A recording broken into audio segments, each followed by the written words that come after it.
ito ay rated SPG. Striktong patnubay at gabay ng magulang ang kailangan. Maaaring may masiselang tema, lengguwahe, karahasan, sexual, horror o droga na hindi angkop sa mga bata.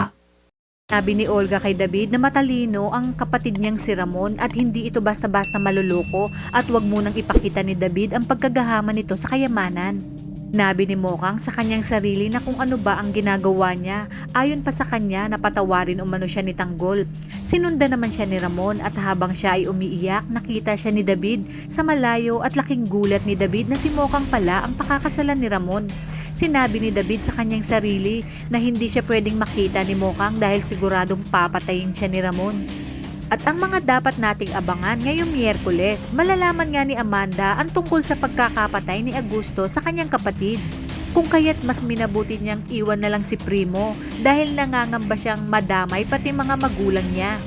Pinayuhan ng tropa si Tanggol na mag-move on na siya kay Mokang dahil marahil mas gusto ni Mokang ay mayaman at kaya siyang iahon sa kahirapan.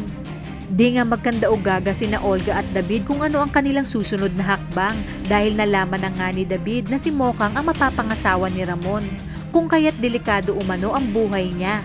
Ayon kay Olga, walang magagawa ang kakadada ni David kung kaya't agad silang dumaan sa likod upang makaalis si David. Sinabi ni David na sana'y tama ang pasya niyang tinayaan niya si Olga dahil hindi siya papayag na hindi niya makuha ng buong buo ang lahat ng pinaghirapan niya.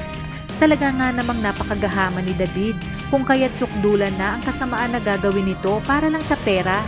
Kaya kung bago ka pa lang sa aking channel ay mag-subscribe ka na at i-click mo na rin ang bell icon para updated ka sa pinakahuling kaganapan sa paborito mong teleserye, ang FPJ's Batang Quiapo. Hanggang sa muli, salamat!